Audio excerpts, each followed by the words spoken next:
¿Qué tal están? Buenos días. Bienvenidos a Herrera en COPE. Les saluda Pilar García Muñiz en nombre de todo el equipo que hace posible este programa.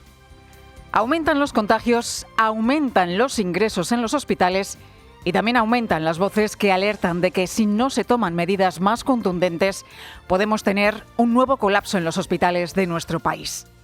En las últimas 24 horas los contagios se han disparado en España. Se han registrado casi 3.000 casos positivos y 26 personas han perdido la vida. Ante esta situación, 9 sociedades científicas y la Organización Médica Colegial, la institución que agrupa a todos los colegios médicos de toda España, han emitido sendos comunicados en los que alertan de que no son suficientes las medidas que se están adoptando. Dicen que si las decisiones no son coordinadas, rápidas y eficaces, hay una alta probabilidad de enfrentarnos de nuevo a situaciones muy graves como las vividas durante el pasado estado de alarma. Y se muestran además decepcionados con el comportamiento de los responsables políticos por la falta de un liderazgo común en la respuesta sanitaria. Piden además algo en lo que llevamos días precisamente insistiendo en este programa: coordinación entre la Administración Central y las comunidades autónomas.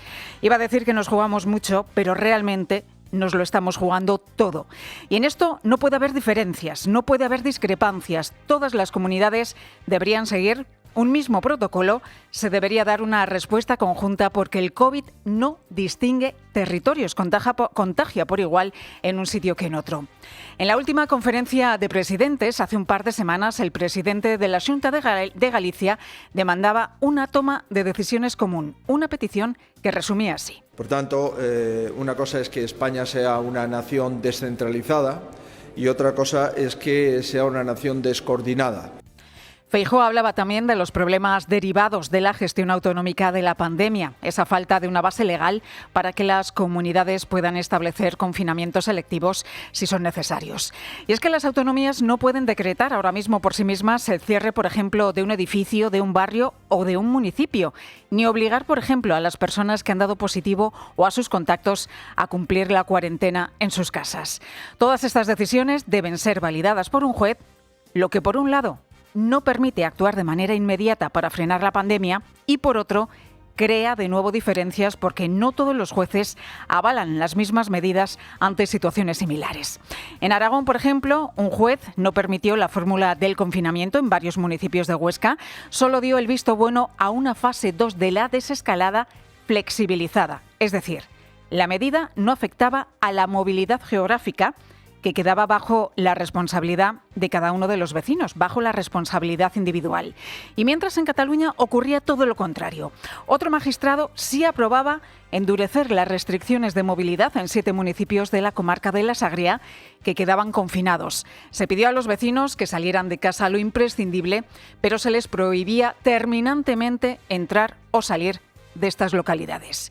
De eso se ha quejado precisamente el presidente aragonés, Javier Lambán, que reclama unidad de criterios y herramientas jurídicas homogéneas en todo nuestro país. Quizá habría que adoptar algún tipo de medida para que las comunidades autónomas en un momento determinado tengamos instrumentos de los que disponía el Gobierno de España con el estado de alarma y de los que nosotros jurídicamente no disponemos. La posibilidad de confinamientos. Pues al no haber estado de alarma, esos confinamientos solo los puede decretar un juez. Y en este sentido se pronunciaba también ayer el vicepresidente de la Junta de Castilla y León, Francisco Igea, pedía al Gobierno liderazgo y unificar criterios. Y lo hacía con este símil. Como si estuviéramos intentando poner una chapa de madera con tirafondos, con 12 tirafondos y te piden que lo metas con un martillo. Se puede hacer con un martillo, pero es mucho más largo, es mucho más difícil y en esta situación necesitamos una herramienta, necesitamos un Black and Decker, necesitamos algo que nos permita tomar las decisiones con la rapidez y la contundencia suficiente. Pues esta crisis sanitaria ha puesto a prueba el modelo autonómico con las competencias transferidas desde hace 20 años y ha subrayado además lo que médicos y pacientes llevan años denunciando: la desigualdad en materia sanitaria en las distintas autonomías, ya sea en el acceso a tratamientos, en la realización de pruebas diagnósticas, en el salario de los médicos o ahora, como estamos contando, en la lucha contra el COVID.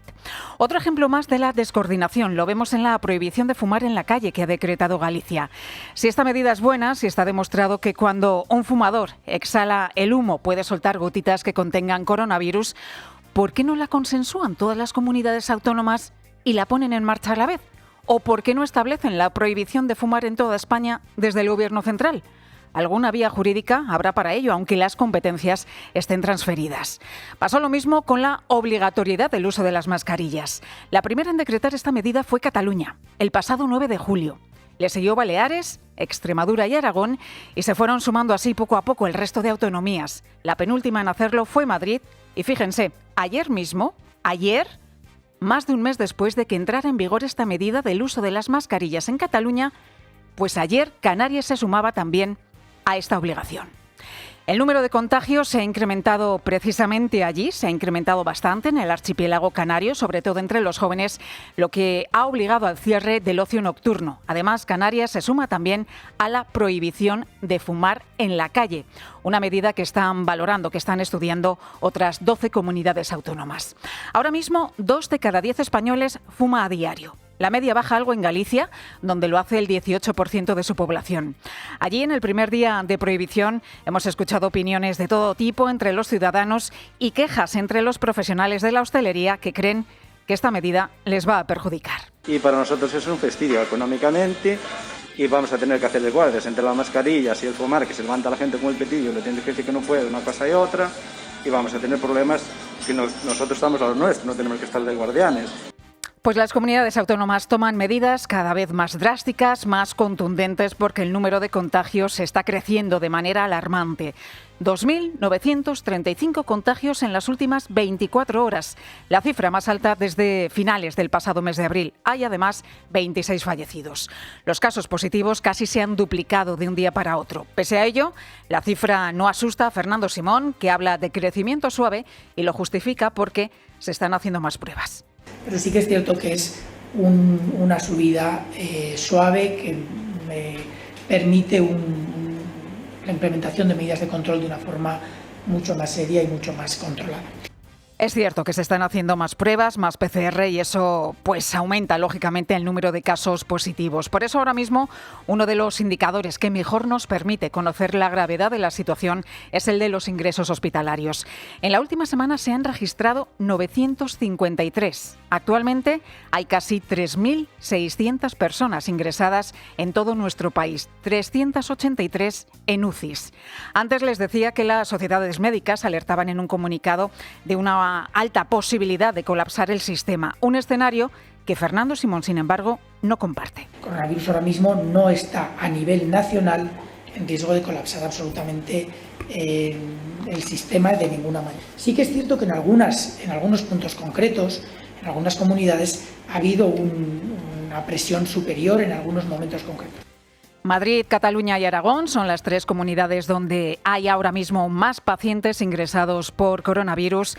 En el País Vasco, el Gobierno está preocupado por el incremento de casos y analiza incluso la posibilidad de restablecer el estado de emergencia sanitaria.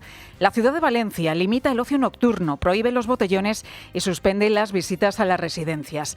Andalucía suma ya más casos en agosto que en los 3 meses anteriores. Y en Extremadura, el consejero de Sanidad, José María Vergeles, da por hecho que allí ya están en la segunda ola, después de comprobar cómo las tasas de incidencia registradas en los últimos días se sitúan al mismo nivel que en las primeras semanas de marzo. Podemos afirmar, sin lugar a dudas, que estamos ante una segunda oleada de coronavirus. Es la segunda comunidad que lo reconoce después de que la semana pasada hablara también de segunda ola la consejera vasca de Salud. Pues señores, es el panorama que tenemos. Si no pinta muy bien cuando el ministro de Sanidad, Salvador Illa, ha convocado esta mañana una reunión extraordinaria del Consejo Interterritorial de Salud para abordar con las comunidades autónomas la evolución de la pandemia. Igual es el momento de aunar criterios, de empezar a coordinarse, dejar de ofrecer cifras contradictorias y establecer por fin una estrategia común que permita afrontar con eficacia y con garantías la evolución de la pandemia.